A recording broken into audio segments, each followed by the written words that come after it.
কি রে, আমাদের গ্রামে এসব কি শুরু হলো? মাঝে মধ্যে নাকি কেউ না কেউ নিখোঁজ হয়ে পড়ছে। বিষয়টা নিয়ে তোরা কি কিছু ভেবেছিস? আরে আমার মনে হয় যে গ্রামের শেষ প্রান্তে যে পরিত্যক্ত পুরানো মন্দিরটা আছে তার জন্যই এসব হচ্ছে। তাছাড়া শুনেছি গ্রামের কোনো লোক নাকি সেই মন্দিরে যায়ও না। কি জানি কি সব হচ্ছে। বুঝলি, আমার মনে হয় আমাদের এই রহস্যের উন্মোচন করা উচিত, কারণ আমরা নবযুবক আর আমরা ছাড়া এসব অন্য কারো দ্বারাই সম্ভব না। তবে তার আগে যদি কারো কাছে এই মন্দির সম্বন্ধে কিছু জানতে পারতাম তবে একটু সুবিধে হতো। এ গ্রামে একজন আছে যে তোমাদের এসব ব্যাপারে সাহায্য করতে পারে। কে কে সে? আরে ওই ভূপেন মণ্ডল। সে এই গ্রামের বেশ পুরনো দিনের লোক। আশা করি এসব ব্যাপারে তিনি অবশ্যই কিছু জানবেন। ও, তবে ওই ভূপেন মণ্ডল তো কারোর সাথে কথাই বলে না, সব সময় কেমন জানি নিজের মধ্যেই ডুবে থাকেন। সে কি আমাদের সাথে এসব ব্যাপারে কথা বলবেন? হ্যাঁ, সে সব সময় একা একাই থাকেন। কারোর সাথে কথা বলাও তিনি পছন্দ করেন না। তবে তোমরা একবার চেষ্টা করে দেখতে পারো। তোমাদের প্রশ্নের উত্তর একমাত্র সেই দিতে পারবে। হ্যাঁ হ্যাঁ, আমরা অবশ্যই যাব। কি রে, তোরা কি বলিস? দেখ, আমার পরিবার আছে, আমি তাদের ছেড়ে কোথাও যেতে পারবো না, তাই আমি যাব না। তোর ইচ্ছা হলে তুই যা। হ্যাঁ ঠিকই, আমারও সেই একই কথা, আমিও এর মধ্যে নেই। ঠিক আছে, তোদেরকে কাউকেই যেতে হবে না, আমি একাই এর শেষ দেখে ছাড়বো। অমিতাভ চক্রবর্তী, সবাই তাকে অমিত বলেই ডাকে। সে পেশায় একজন শিক্ষক, কিন্তু তার জীবনের আরেকটি গুরুত্বপূর্ণ দিকও আছে। সেটি হলো তার গা ছমছম করা ভৌতিক গল্পের প্রতি আগ্রহ। ছোট থেকেই তিনি গ্রামের পুরনো কাহিনী আর প্রাচীন জিনিসপত্র নিয়ে গবেষণা করতেন। তার এই আগ্রহ তাকে অনেক অদ্ভুত ঘটনার সম্মুখীনও করেছিল। কিন্তু কিছুদিন যাবৎ সে যে এমন এক ঘটনার মধ্যে পড়বে সেটা সে কখনো কল্পনাও করেনি। অমিতের গ্রাম প্রবালগঞ্জ এক সময় খুব শান্তিপূর্ণ ছিল, তবে কিছু মাস ধরে গ্রামে অদ্ভুত সব ঘটনা ঘটতে থাকে। গ্রামের লোকেরা বলে ঠিক অমাবস্যার রাত্রে কেউ বাইরে গেলে সে একটা ছায়ামূর্তি দেখতে পায়, আর যে সেই ছায়ার পেছন পেছন যায় সে আর কখনোই ফিরে আসে না। গ্রামের লোকের মুখে এইসব কথা শুনে অমিতের কৌতূহল আরো বেড়ে গেল। এসব ঘটনা তার মনকে বারবার উৎসাহিত করতে থাকে। সে আর একটুও সময় বিলম্ব না করে সেই রাতেই ঘর থেকে বেরিয়ে পড়ল ভূপেন মণ্ডলের বাড়ির উদ্দেশ্যে। চলতে চলতে কিছুক্ষণ পর সে ভূপেন মণ্ডলের বাড়ির সামনে এসে উপস্থিত হয়। ভূপেন জেঠু, ভূপেন জেঠু, বাড়িতে আছেন? ভেতর থেকে আওয়াজ এলো। কে কে বাইরে? আমি অমিত, এই গ্রামের স্কুলের শিক্ষক। আপনার সাথে একটু কথা আছে। আমার কারো সাথে কোনো কথা নেই, তুমি যেতে পারো। জেঠু, অনেক বড় দরকারে আপনার কাছে এসেছি, একটু কথা বলেই চলে যাব। দয়া করে আমায় সাহায্য করেন। ঠিক আছে, ভেতরে এসো। অমিত তার কথা মতো ভেতরে গেল। প্রণাম জেঠু। বলো কি দরকার? আপনি ওই গ্রামের পরিত্যক্ত মন্দিরের সম্পর্কে কিছু জানেন? আমি শুনেছি এই গ্রামের কোনো লোকই নাকি আর ওই মন্দিরে যায় না। সেই মন্দিরটি নাকি অভিশপ্ত। আমি সত্যিটা জানতে চাই। তুমি কি করবে তা জেনে? আসলে আমি সেই মন্দিরের সত্য ঘটনা গ্রামের সকল মানুষের কাছে উদ্ঘাটন করতে চাই। তুমি দেখছি এই মন্দিরের সম্পর্কে বেশ কৌতূহলী। ঠিক আছে, শোনো তবে। এই মন্দির এক সময় ছিল এক পবিত্র স্থান, তবে বেশ কয়েক মাস ধরে মন্দিরে যেতে সবাই ভয় পায়, কারণ সেখানে যা ঘটেছে তা বিশ্বাস করাও কঠিন। কেন? কি ঘটেছিল সেই মন্দিরে? কি ঘটেছিল তা আমি ঠিক জানি না, তবে সেই মন্দিরের দরজা সব সময় বন্ধ থাকে। কিন্তু আজকের মতো প্রতি অমাবস্যার রাত্রে সেই মন্দিরের দরজা খোলা থাকে, আর সেখান থেকে এক ছায়ামূর্তি বের হয়ে সে সেদিন রাত্রে গোটা গ্রামে ঘুরে বেড়ায়, এবং যদি কোনো মানুষকে সে দেখতে পায় তবে তাকে সে বশ করে সেই মন্দিরে নিয়ে গিয়ে বন্দি বানায়, এবং যথারীতি তারপরের দিন থেকে সেই মন্দিরের দরজা বন্ধ থাকে, আর সেই লোককেও আর খুঁজে পাওয়া যায় না। আমি যতটা আন্দাজ করেছি সেই মন্দিরটি অভিশপ্ত। আমার তো মনে হয় না যে কোনো মন্দির কখনোই অভিশপ্ত হতে পারে। তুমি যা ভাবছো তা নয়। তোমার আগে অনেকেই আমার কাছে এসেছিল, তারা আমার কাছ থেকে সেই মন্দিরের পরামর্শ নিয়ে সেই দিকে তারা আর নিজেদের পা বেরোয়নি। আমি সত্য জানতে চাই। আজ তো অমাবস্যা, আমি সেই মন্দিরে যাব এবং আমি দেখতে চাই সেখানে সত্যি কিছু আছে কিনা। তুমি যদি যেতে চাও যেতে পারো, তবে খুব সাবধান।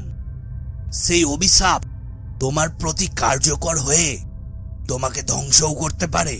যা করবে তা ঠিক করে আরো একবার ভালো করে ভেবে নাও।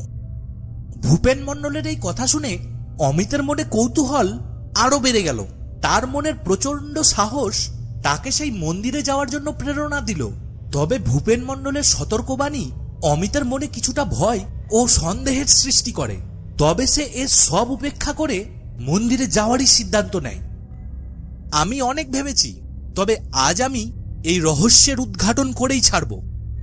ঠিক আছে, তুমি যা ভালো ভাববে তাই করো, তবে একটু সাবধানে। ঠিক আছে, আমি এখন আসি। আপনার সাথে কাল সাক্ষাৎ করব। ঠিক আছে, এসো। এরপরে অমিত তার বাড়ি থেকে বেরিয়ে চলতে থাকে। চলতে চলতে কিছুক্ষণ পর সে ঠিক মন্দিরের সামনে এসে উপস্থিত হয়। সে দেখে ভূপেন জেঠুর কথা মতো মন্দিরের দরজা আজ খোলা আছে। সে ধীরে ধীরে মন্দিরের ভেতরে প্রবেশ করে।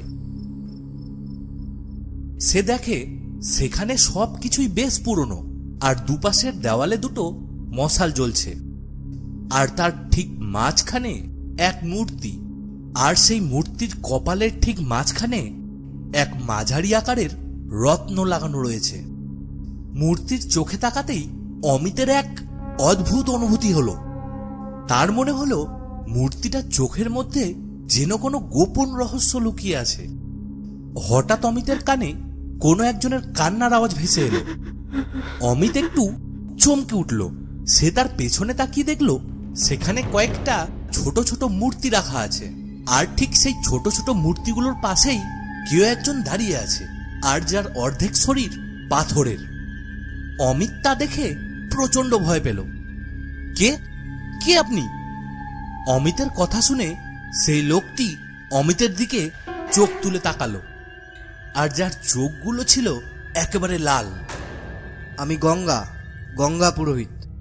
তবে আপনার এমন অবস্থা কি করে হলো? আমি এই মন্দিরের অভিশাপ। কি বলছেন আপনি? অভিশাপ মানে কি? আমি এই মন্দিরের পূজারী ছিলাম। সেই সময় হঠাৎ একদিন এই গ্রামে কিছু অঘটন ঘটে, যার জন্য এই গ্রামের লোকেরা ভাবে যে আমি নাকি এখানে বসে বসে কিছু কালো জাদু করেছি।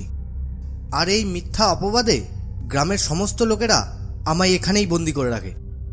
তারপরে দিনের পর দিন আমি এখানেই বন্দি থেকে মারা যাই।